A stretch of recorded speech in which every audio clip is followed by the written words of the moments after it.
오늘 하나님 말씀은 민수기 24장 1절에서 9절까지 말씀입니다. 민수기 24장 1절에서 9절까지 말씀입니다. 발람이 자기가 이스라엘을 축복하는 것을 여호와께서 선히 여기심을 보고 전과 같이 점수를 쓰지 아니하고 그의 낯을 광야로 향하여 눈을 들어 이스라엘이 그 지파대로 천막 친 것을 보는데 그때 하나님의 영이 그 위에 임하신지라.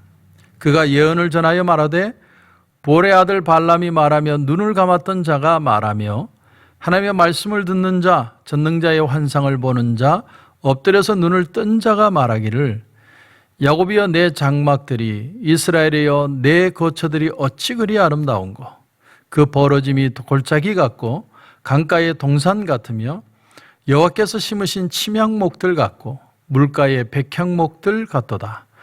그 물통에서는 물이 넘치겠고 그 씨는 많은 물가에 있으리로다. 그의 왕이 아각보다 높으니 그의 나라가 흥왕하리로다. 하나님이 그를 애굽에서 인도하여 내셨으니 그 힘이 들소와 같도다. 그의 적국을 삼키고 그들의 뼈를 꺾으며 화살로 쏘아 꿰뚫으리로다. 꿇어앉고 누움이 수사자와 같고 암사자와도 같으니 일으킬 자 누구이랴. 너를 축복하는 자마다 복을 받을 것이요 너를 저주하는 자마다 저주를 받을지로다. 아멘. 한번 기도드리겠습니다. 하나님 은혜를 감사합니다. 내가 하나님의 축복된 존재라는 것이 오늘 말씀을 통해 내 마음에 믿어지고 받아들여지게 하여 주옵소서. 우린 우리의 모습을 자주 잊어버립니다. 내가 거울을 보면서 내 얼굴을 기억하는 것처럼 오늘 말씀 앞에 우리의 모습을 기억하고 다시 한번 회복하는 귀한 시간 되게 하여 주옵소서. 하나님 은혜 부어 주실 줄 믿고 예수님의 이름으로 기도드립니다. 아멘. 사람은 자기 자신에 대해서 세 가지 방향에서 자기 정체성을 가질 수 있습니다. 첫 번째 방법은 뭐냐면 자기 스스로가 자기를 생각하는 거죠. 내가 나를 깊이 생각하고 고민하고 성찰하는 겁니다. 나는 누구이며 나는 왜 여기 있으며 나의 장점은 뭐고 나는 단점이 뭐고 이런 자기 자신을 깊이 들여다보는 겁니다. 여러분 로마의 신화 속에 나르시스라는 사람이 있었죠. 나르시스. 아마 모르는 사람이 없을 겁니다. 나르시스가 너무 얼굴이 잘생긴 사람인데 어느 날 물을 마시기 위해서 우물가에 가서 우물가에 비춰진 자기 얼굴을 보니까 너무 잘생긴 겁니다. 그래서 그 얼굴을 깊이 묵상을 했습니다. 너무 잘생겨가지고 물 먹는 것도 까먹고. 근데 마침 목이 마르니까 그 물을 떠서 먹는데 그 순간에 얼굴이 깨지는 거예요. 그래서 물을 먹으려다 말고 멈췄습니다. 왜? 얼굴이 깨지니까. 그래서 얼굴 안 깨지기 위해서 계속 참다가 목말라 죽었다. 모르겠습니다. 그게 얘기의 스토리인지 모르겠지만 어쨌든 자기 자신의 모습에 너무 집중하다가 그걸 깨뜨리지 않으려다가 결국 자기 모습을 잃어버리게 되는 자기애에 사로잡힌 사람, 그런 사람을 나르시시즘 그렇게 우리가 표현하고 있지 않습니까? 조금 더 나가보면 때로 남에게 친절을 베풀고 남을 향해 사랑하고 남편과 아내를 지극정성으로 성실하게 대하고 애쓰고 수고하고 근데 그런 것이 정말 그 사람들을 사랑해서가 아니라 자기를 사랑해서 하는 사람이 있을 수 있다는 거예요. 하나님을 사랑해서 하는 게 아니고 내가 나를 사랑해서 내가 나를 위로하고 내가 나의 사랑에 깊이 빠져서 누군가를 섬기는 자리까지 가는 사람도 있다라는 겁니다. 또 하나는 거기에 비해서 둘째는요. 다른 사람들의 객관적인 평가를 통해서 자기의 모습을 확인하려는 사람들이 있습니다. 어릴 때부터 공부를 열심히 하여서 학교의 성적으로 우수한 사람들, 직장에 들어가서 기업고 성공해내는 사람들, 혹은 다른 사람들의 어떤 칭찬을 듣는 사람들. 그러니까 사람들의 평가를 통해서 자기된 모습의 가치를 깨닫는 사람들이 있다라는 겁니다. 그래서 학교 성적은 너무나 뛰어난데 한 가지 단점이 뭐냐면 학교 성적이 인격 전체를 표현하지는 못한다는 거예요. 여러분, 사회적으로 엄청난 성공을 했는데도 나중에 그 탑의 자리에서 쾌락에 빠지거나 타락하거나 아니면 심한 우울증에 빠지는 사람들이 나타나는 경우를 우리가 봅니다. 왜 그렇습니까? 자기의 삶의 가치, 자기의 평가를 다른 사람을 통해서 얻고자 하는데 그 일에도 한계가 있다는 거죠. 그래서 세 번째로 결국은 우리 인간이 가장 나의 모습을 완전하게 찾을 수 있는 방법이 뭐냐면 하나님의 말씀으로 은혜를 받는 것입니다. 은혜를 받는 것. 우리가 하나님의 말씀으로 은혜를 받는다는 건 하나님의 말씀이 내 모습을 비추인다는 거예요. 그래서 기독교 강요를 적었던 존 칼빈이 뭐라고 그랬냐면 하나님의 말씀은 내 마음의 거울이다. 내 영혼을 비추는 거울이다. 이렇게 표현을 했습니다. 정말 말씀이 나를 비추는 거죠. 근데 그 말씀이 비추는 나의 모습은 초라하고 찌들고 비참한 과거의 모습이 아니라 하나님의 은혜 안에서 아름답고 고귀하고 가치 있는 모습으로 우리에게 드러나 보여진다는 겁니다. 그게 바로 은혜라는 것이죠. 그러므로 여러분, 정말 은혜를 받으면 세상이 아름다워 보이고 남편과 아내가 아름다워 보이고 자녀가 아름다워 보이고 우리 이웃이 아름다워 보이는 거예요. 왜냐하면 내가 변했기 때문에.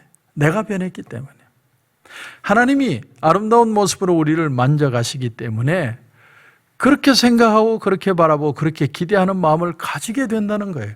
사람의 가치는 하나님의 은혜를 경험하면 할수록 더 풍성해지는 이유가 바로 여기에 있다는 것입니다.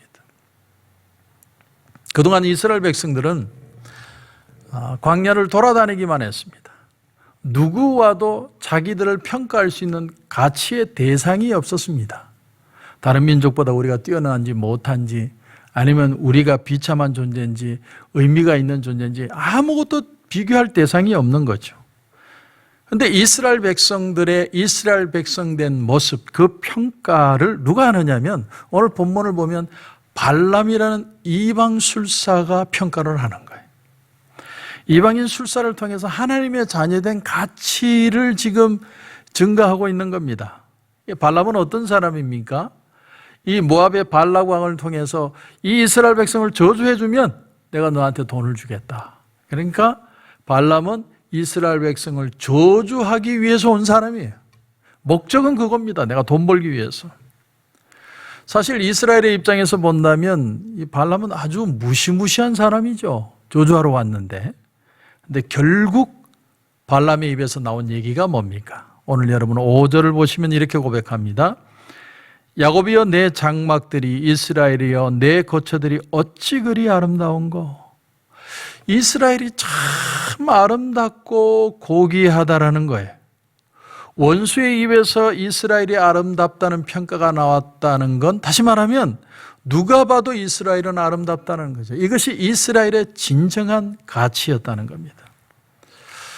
오늘 우리가 이 세상을 살면서 정말 힘들어하고 괴로워하는 게 뭐냐면 도대체가 내가 누구인지 모르겠다는 거예요. 내가 누군지 모르겠다. 남편에게, 아내에게, 자식에게 내 자신이 어떤 존재인지 내가 살아가는 많은 사람들에게 부딪히면서도 내가 어떤 일을 이루면서도 내가 왜 일을 하는지 내가 왜 이것이 가치가 있는지 그 이유를 모르겠다는 거예요. 삶의 이유를 모르는 겁니다.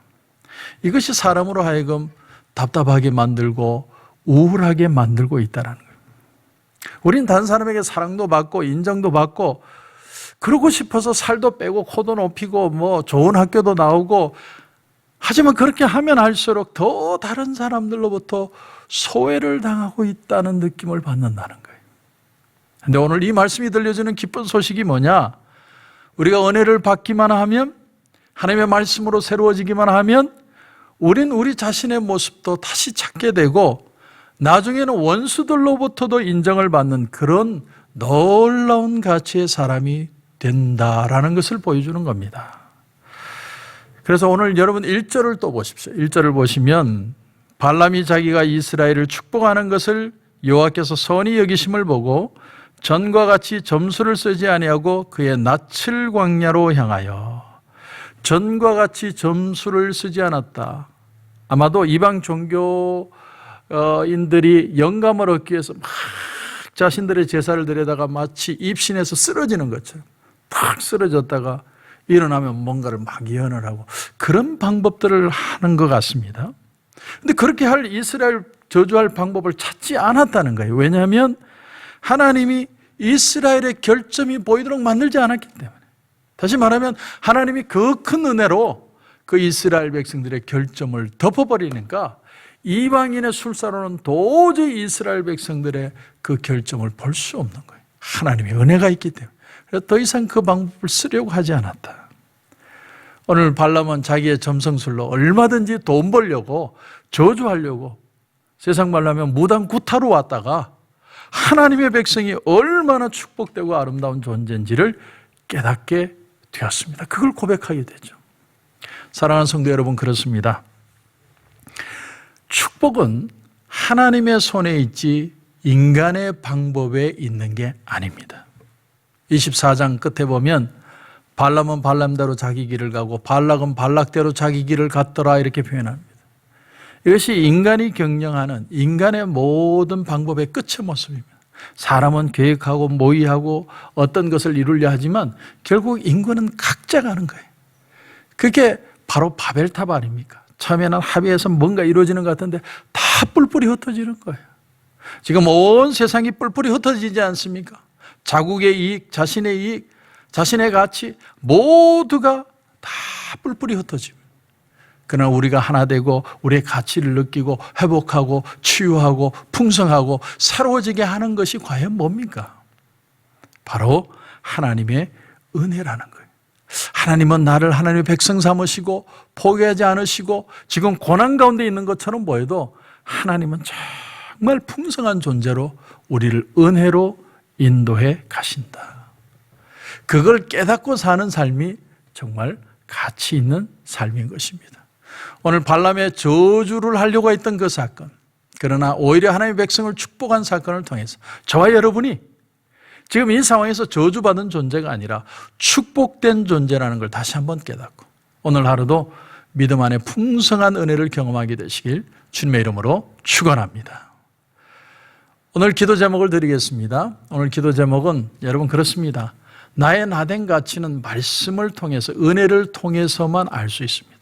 주여 오늘 은혜를 통해서 정말 나의 모습이 비참하고 연약하고 부족한 게 아니라 가치 있고 의미 있고 하나님이 나를 끝까지 책임지신다는 그 믿음에 받아들여지는 역사가 일어나길 주님의 이름으로 축원합니다.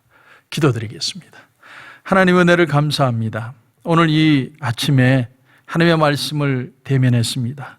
하나님이 우리를 얼마나 아름답고 귀하게 여기시는지 원수조차도 축복할 수밖에 없는 그런 존재인 것을 깨닫게 되었습니다. 하나님, 세상을 바라보던 눈에서 하나님을 바라보는 눈으로 우리의 시선이 바뀌게 하시고 은혜를 붙들고 오늘도 승리하는 귀한 하루가 되게 하여 주시옵소서. 하나님 은혜 베풀어 주실 줄 믿고 예수님의 이름으로 기도드립니다. 아멘.